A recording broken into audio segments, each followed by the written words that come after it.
Nama Nabi setelah Nabi Isa siapa? Hah? Nama Nabi setelah Nabi Isa siapa? Nabi Isa.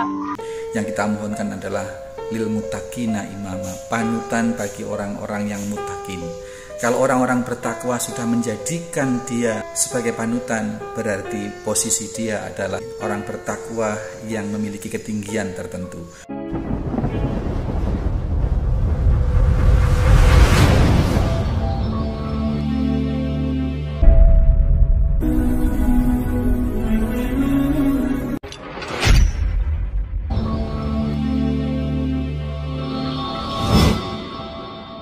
Assalamualaikum warahmatullahi wabarakatuh.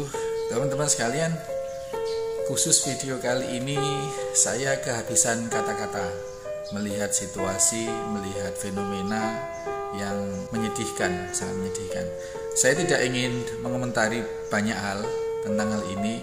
Teman-teman sekalian saksikan sendiri, nilai sendiri bagaimana itu fenomena itu seperti apa. Terus nanti tolong jangan dicemooh. Jangan dicemooh. Segala sesuatu yang sangat tidak baik seperti itu cukup kita naudzubillahi min dzalik, subhanallah. Kita sebut nama Allah, bahwa Allah maha suci dari segala hal yang demikian, maha suci dari segala hal yang sangat tidak patut begitu. Dan mudah-mudahan kita tidak termasuk, kita dan keturunan kita tidak termasuk dalam golongan yang demikian. Ya, nanti di akhir video ini coba kita lihat saja, saya barengin lihat ya, lihat aja. Nanti kita kasih doa khusus ya untuk di akhir video ini. Kita lihat dulu, kita lihat.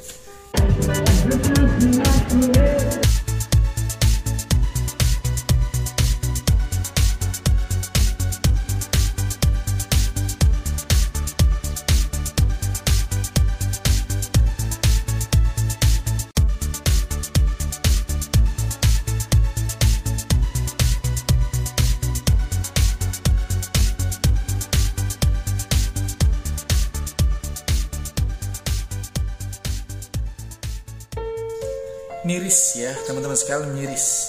Di satu sekolah sedemikian masalahnya. Wallah alam ini sekolah di mana. Terus yang jelas ini sekolah kita ya, sekolah di Indonesia yang jelas ya, untuk seragamnya seperti ini. Cuman lokasinya di mana, dalam rangka apa, siapa saja di situ, apakah, yang pasti kayaknya ada guru-gurunya. Nah kita pertanyakan di situ seperti apa permisivitasnya di negara kita saat ini ya, di dunia ini pada umumnya. Sesuatu yang dulu sangat tabu ya sekarang sudah seperti itu, sudah sangat-sangat seperti itu ya, sudah ya kita nggak bisa ngomong lah, nggak bisa ngomong. Nabi Isa siapa ya? Ya. Ismail. Oke, thank you. Setelah Nabi Isa siapa ya? Setelah Nabi Isa siapa? Nggak tahu ya. Setelah Nabi Isa siapa? Setelah Nabi Isa Setelah Nabi Isa siapa? Lupa ya. Setelah Nabi Isa siapa? Kayak setelah Nabi Isa siapa? Setelah Nabi Isa. Setelah Nabi Isa siapa ya? Nggak tahu. Nabi setelah Nabi Isa siapa? Yahya. Siapa? Yahya. Yahya. Ya, sudah banget. Terima kasih Bunda. Setelah Nabi Isa siapa? Nama Nabi setelah Nabi Isa siapa? Siapa? Nggak tahu. Oke. Nabi setelah Nabi Isa. Setelah Nabi Isa siapa? Nggak tahu ya. Nggak tahu ya. Nama Nabi setelah Nabi Isa siapa ya? Apa itu dua dapat kita juga. Nabi setelah Nabi Isa siapa? Siapa?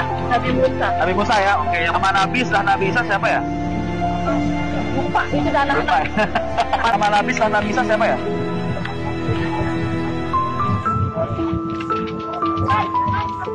Nabi setelah Nabi Isa siapa ya? Siapa kan? Nabi setelah Nabi Isa siapa? Nabi Isa. Nabi setelah Nabi Isa siapa? Yunus. Oke, makasih ya. Nabi setelah Nabi Isa siapa ya? Nabi setelah Nabi Isa siapa? Dari sekian anak-anak secara random secara random ditanya, ini kan semua berjilbab. Artinya mereka yang ditanya memang anak-anak muslim, memang anak-anak Islam, itu remaja-remaja Islam. Miris sekali di mana anak-anak remaja kita tidak mengetahui posisi kedudukan Nabi kita di antara urutan para Nabi dan Rasul. Miris. Katakanlah kalau untuk menyebutkan 25 Nabi dan Rasul, ada banyak yang tidak tahu, itu masih terhitung tidak parah. Tetapi ketika kemudian ditanya ya posisi Nabi kita, ya ini tanyanya bukan tanya Nabi kita Nabi keberapa, bukan, tapi siapa setelah Nabi Isa. Ini kan satu pertanyaan yang sangat TK sekali sebenarnya. Tapi ternyata seperti itu, kondisinya ternyata seperti itu. Anak-anak generasi kita yang katanya milenial ini tidak tahu begitu urutan Nabi, di mana Nabi kita berada di situ, setelah siapa tidak tahu gitu. Ini kan satu yang sangat ironis. Maka satu hal dalam video ini, ayo kita mohon perlindungan kepada Allah Subhanahu wa taala dari hal-hal yang accident dalam generasi kita semacam ini.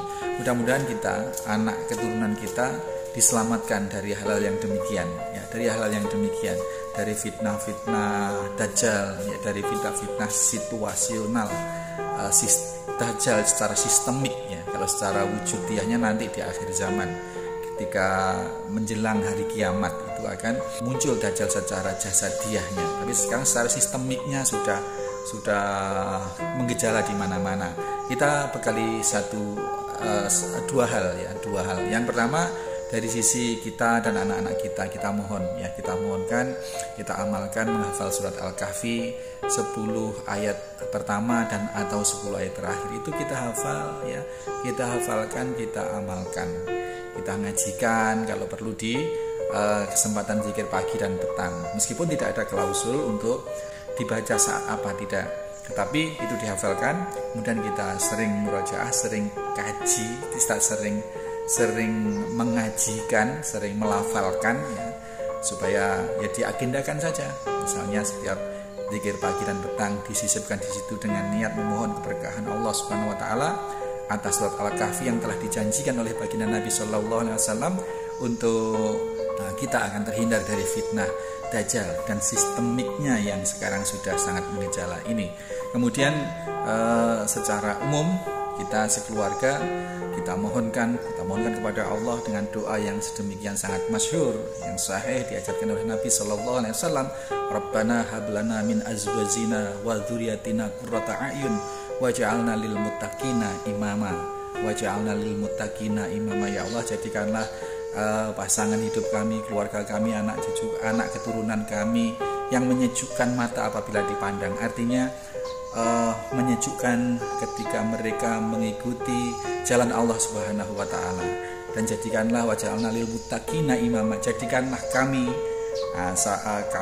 kepala keluarga, ibu rumah tangga dan anak-anak itu menjadi lil muttaqina imama, menjadi panutan bagi orang-orang yang bertakwa. Dalam pergaulan untuk mencari teman sangat banyak mudah, ya, mencari komunitas sangat banyak mudah, menjadi panutan di segala jenis pergaulan itu mudah. Asalkan punya uang misalkannya, terus sering banyak bermurah hati kepada lingkungan, kepada teman, itu sangat mudah untuk menjadi panutan bagi orang-orang kebanyakan. Tetapi yang kita mohonkan adalah lil muttaqina imama, panutan bagi orang-orang yang muttaqin. Kalau orang-orang bertakwa sudah menjadikan dia sebagai panutan, berarti posisi dia adalah tidak hanya bertakwa, tetapi orang bertakwa yang memiliki ketinggian tertentu. Mudah-mudahan kita, keluarga kita diselamatkan oleh Allah Subhanahu wa taala sebagaimana amanah firman Allah Subhanahu wa taala bahwa kita diperintahkan untuk menyelamatkan diri dan sekeluarga kita dari api neraka. Ku anfusakum wa ahlikum nar. Mudah-mudahan kita selamat dunia akhirat, anak keturunan kita selamat dunia akhirat, karena masa-masa yang akan dilalui oleh anak keturunan kita akan jauh lebih berat tidak sama dengan yang kita alami saat ini. Artinya tantangannya semakin berat, menuntut kita sebagai orang tua, sebagai para pengasuh, sebagai para pembimbing untuk menyiapkan generasi kita lebih keras lagi, lebih siap lagi di dalam menghadapi masa yang lebih tidak mudah dari masa yang sekarang. Mudah-mudahan Allah memberikan taufik, memberikan kekuatan, memberikan pendampingan, memberikan perlindungan hingga kita sekeluarga selamat dunia akhirat. Assalamualaikum warahmatullahi wabarakatuh.